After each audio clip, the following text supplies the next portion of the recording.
Hoje de manhã eu li uma coisa aqui que me deixou muito intrigado e perturbado, que eu quero dividir com vocês aqui para a gente poder pensar algumas coisas sobre esse assunto, porque realmente o negócio ali parece que vai nesse sentido. É uma série de tweets publicada pela Nanda Shea, e ela diz o seguinte aqui, se referindo ao reality show A Fazenda, com a participação da Raquel Sherazade, porque ela está causando lá dentro, e eu quero falar um pouquinho sobre como isso reflete várias coisas sobre língua portuguesa e sobre alguns preconceitos também. Vamos ler aqui juntos e depois pensar um pouco sobre isso. Então diz aqui Nanda Shea: vocês têm noção de que a Raquel Sherazade está causando um alvoroço tremendo no reality show em que ela participa só porque ela sabe falar corretamente e tem oratória? Tipo, a galera não entende o que ela fala e o pior é que ela não fala difícil, entre aspas. Ela vai ganhar porque sabe falar e tem oratória. Daí ela prossegue aqui. Eu vi um vídeo de outros participantes desesperados porque eles não entendem o que a Raquel Sherazade fala. Alguns até diziam que ela precisa falar a língua do povo. Fui verificar e ela não fala nada difícil, só se expressa muito bem e fala corretamente. Cara, isso aí é um retrato claro do Brasil. Daí a Nanda prossegue. De qualquer forma, isso serve de lição. Estudem, consumam cultura. Se você é médico, estude coisas que são fora de sua área, estude coisas além da sua bolha. E aí ela publicou aqui alguns vídeos, né, para mostrar o que está acontecendo lá dentro, porque chega a ser bastante absurdo, né? Vamos assistir juntos aqui, alguns deles aqui, um no qual a Sherazade tem que se explicar porque ela fez uma analogia que incomodou os participantes e depois eles falando sobre isso. Vamos ouvir aqui juntos. E eu falei que o grupo dela age como hienas numa savana. Quem conhece sabe como é o perfil das hienas, elas atacam em grupo. Então não chamei você pessoalmente de hiena, talvez pela sua pouca maturidade você tenha entendido de forma errada ou propositalmente, né? Mas o que eu quis dizer foi isso, o público ouviu, todo mundo entendeu. E aqui a reação do pessoal lá dentro, né? Vamos ouvir. Chamando a gente de gado, de hiena, de bando, de minoria. Eu vi. Entendeu? Não, minoria ela não chamou a gente, não. Ela falou que ela é minoria. A gente que é. Falou que vocês eram oprimidos. A gente que é. Ela falou que nós somos opressores. Uma vez toma um pau, não sabe por quê, né? De mas ela falou mesmo. Falou mesmo. Ela de tomar falou um mesmo. pau no meio da rua, não vai entender. Vai falar que os outros vai falar que os outros sabem o quê? Vai falar que os outros é louco. A gente é minoria, toma um pau. Vai tomar um pau, vai tomar-lhe um pau, que eu não quero nem ver. Vai ser bem feito. É verdade. Aí vai falar que a gente é ignorante. Você quando a gente tomar um murro no meio da cara dessa fuça branca, vai achar que a gente é ignorante. Bem, aqui alguns pontos, né? Primeira publicação aqui da Nanda Shea falando que a Sherazade talvez pudesse ganhar o programa porque fala corretamente e tem oratória. De fato, quando a Sherazade foi anunciada como um dos participantes da Fazenda, eu publiquei, inclusive, sobre isso, né, achando que era uma péssima ideia, porque geralmente pessoas famosas ou que têm algum tipo de relevância, quando participam desse tipo de programa, tem uma grande chance de se queimar para valer, né? Basta pensar no caso do Pyong Lee ou da Boca Rosa que participaram e saíram bem queimados na fita. Então, assim, eu não via qual seria a vantagem para Raquel Sherazade participar disso.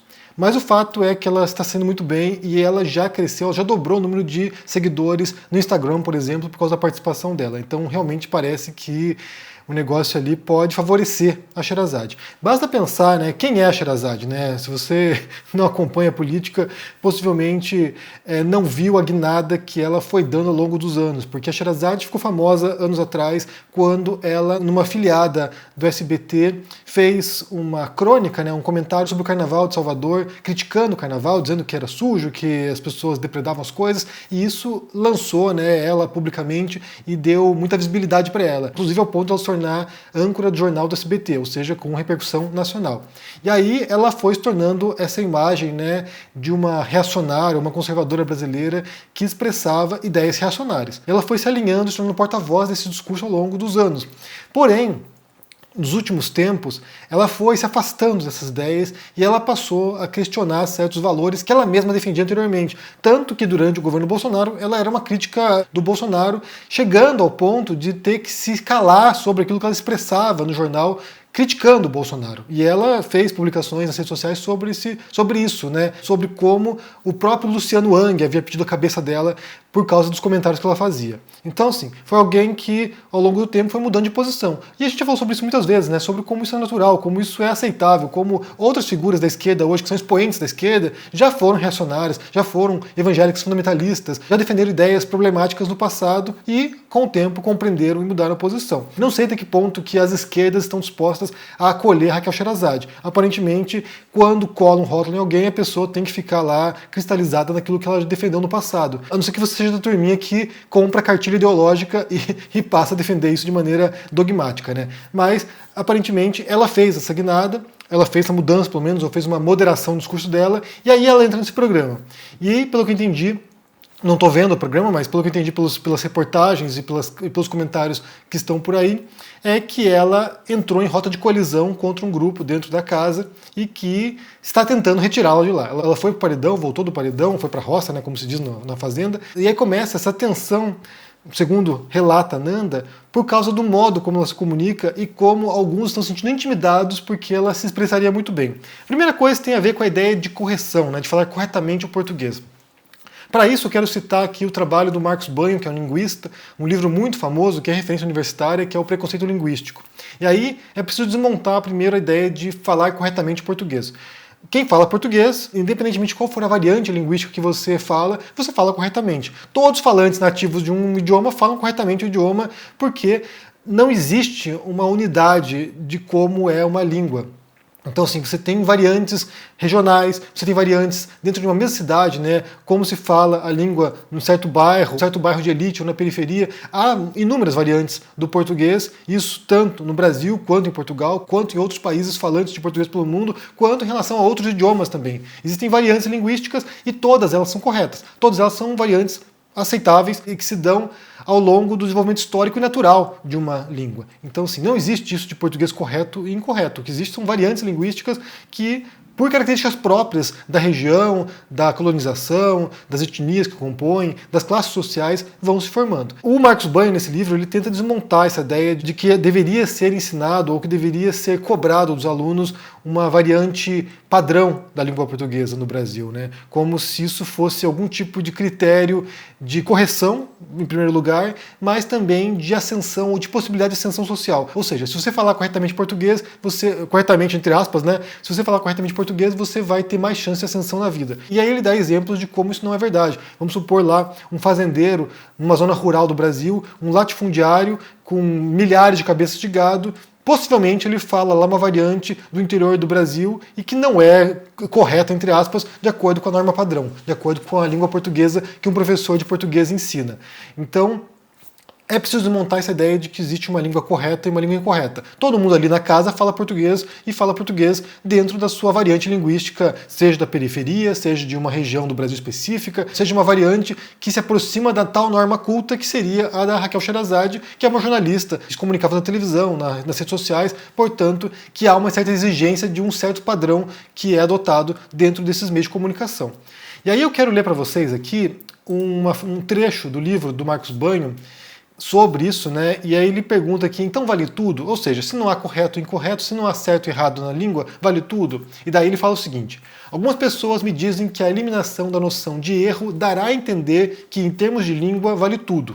Não é bem assim. Na verdade, em termos de língua, tudo vale alguma coisa, mas esse valor vai depender de uma série de fatores. Falar gíria vale?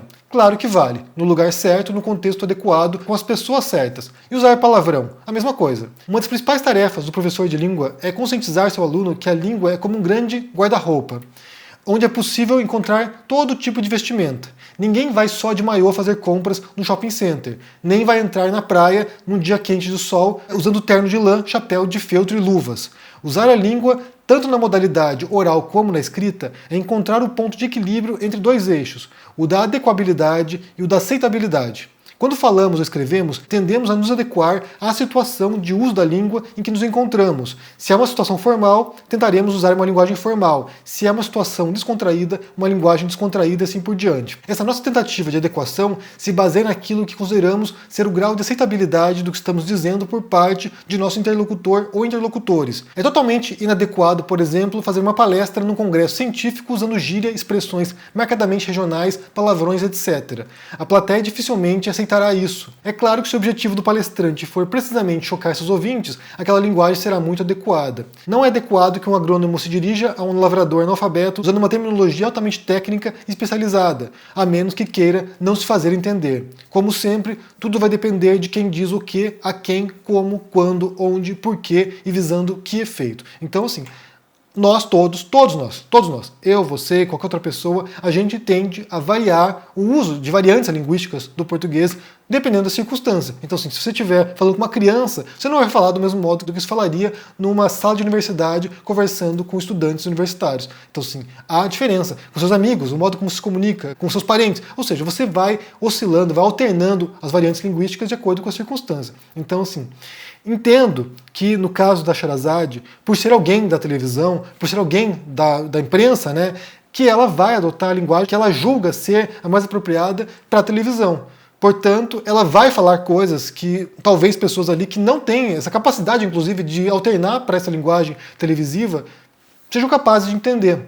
Não que o que ela fale seja complicado ou difícil, mas vai acabar se chocando contra barreiras de formação, né, de educação formal mesmo, nesse caso aqui, de acesso à variante linguística da língua portuguesa, da tal norma culta, ou norma padrão, ou essa forma de prestígio da língua portuguesa. Então essa é a primeira coisa. Na linguística não existe a noção de que esteja falando correto uma língua. Todos nós, falantes de português, somos falantes nativos e falamos português corretamente porque somos falantes de português. É isso.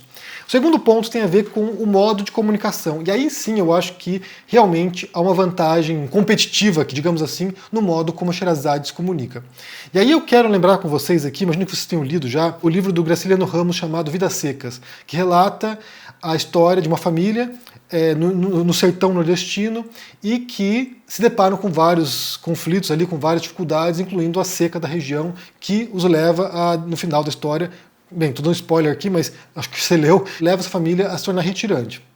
E aí tem um personagem lá que é o pai da família, que é o Fabiano, e ele, em vários momentos da história, né, o Graciliano Ramos retrata a dificuldade enorme que o Fabiano tem de expressar suas ideias. Porque ele tem muitas ideias, você vai acompanhando, né, o fluxo de pensamento dele, né, o modo como ele vai pensando as coisas, e na hora que ele tem que expressar aquilo, falar aquilo, ele não encontra as palavras para poder comunicar os pensamentos. E ele se sente frustrado por isso. Então, assim, é alguém que não tem educação formal, outros obstáculos, né, e ele não tem a linguagem para comunicar o que pensa. E aí sim, eu acho que isso cria uma dissonância nesse sentido de que a Sherazade, ela se comunica muito bem, ela fala muito bem, e ao fazer isso, eu conseguir expressar o que ela pensa, ela vai conquistando uma parte da audiência que se sente representada em uma mulher que é capaz de confrontar, inclusive, né, ali a disputa interna da casa, é capaz de confrontar com racionalidade, com coerência, com educação, inclusive. E aí sim, isso me parece algo que pode, inclusive, servir até de exemplo de como a gente poderia defender nossas ideias e expressar bem nossas ideias e também, inclusive, resolver conflitos, né? Para concluir esse vídeo aqui, eu quero pensar com vocês aqui, eu quero que vocês, inclusive, escrevam no comentário me dizendo quais personalidades que vocês conhecem, quais comunicadores que vocês conhecem, sei lá, divulgadores científicos, que servem para vocês de referencial de boa comunicação, de pessoas que vêm aqui na internet ou na televisão, ou sei lá, em palestras, e conseguem transmitir de maneira clara, coerente, respeitosa, de maneira racional o que elas pensam, e isso dá para elas, eu acho que esse é o ponto, né? Isso dá para elas um poder de persuasão maior do que pessoas que se comunicam com insultos ou de maneira truncada. Então como é que você entende isso? Quem são esses referenciais para vocês? Eu posso pensar, por exemplo, para mim, assim, um grande comunicador que eu sempre invejo o modo como ele comunica, que é o Neil deGrasse Tyson. Eu, quando assisto as palestras dele, eu fico assim, boquiaberto pelo modo como ele comunica e consegue se expressar. Realmente é algo assombroso. Mas como é que você vê isso? Essa questão agora apresentada, né, nesses tweets aqui, sobre essa tensão que se dá na casa porque participantes da casa não conseguem entender a Sherazade porque acham que ela fala difícil, sendo que ela fala a língua portuguesa totalmente compreensível, palavras correntes, não me parece que seja nada muito fora do que, sabe, do que é dito por aí, mas como é que você entende isso? E quem que você admira como comunicador, como alguém que tem uma boa oratória, um bom poder de persuasão, capaz de expressar racionalmente e de maneira educada suas ideias? Me diga no comentário aqui embaixo, deixa o joinha, se inscreva no canal aqui, ativando o sininho, isso é muito importante para ajudar aqui no engajamento, se torne um membro do canal para dar uma força e também confira na Amazon com desconto, o meu livro sobre argumentação e falácias lógicas chamado Como Vencer um Debate Tendo Razão. Vá lá, é uma das referências mais importantes no Brasil hoje sobre esse tópico e também, inclusive, ajuda nesse processo de organizar as ideias e de expressá-las de maneira mais coerente e racional. Então, se cuide por aí, um forte abraço e até mais. Tchau! Estamos em guerra pela independência. Eles atacam, tentam nos intimidar, usam as estruturas de poder para distorcer a realidade. Mas não vão nos calar. A gente não se curva, a gente vai à luta. Em um sistema viciado em meias-verdades, nós somos a resistência, nós queremos a verdade. Por isto, levantamos a bandeira da independência. Independência para fazer um jornalismo corajoso, para colocar o dedo na ferida, para denunciar os abusos e as injustiças. Somos independentes dos donos do capital, dos poderosos e das grandes corporações. Aqui é publicidade zero. Só assim honraremos o nosso compromisso com a denúncia. Com a liberdade total de opinião. Essa guerra não é fácil, é cruel, mas com seu apoio e luta, seremos cada vez mais fortes. Junte-se à nossa causa. Junte-se à nossa causa. Junte-se à nossa causa. Fortaleça o jornalismo verdadeiramente independente. Sendo membro do ICL.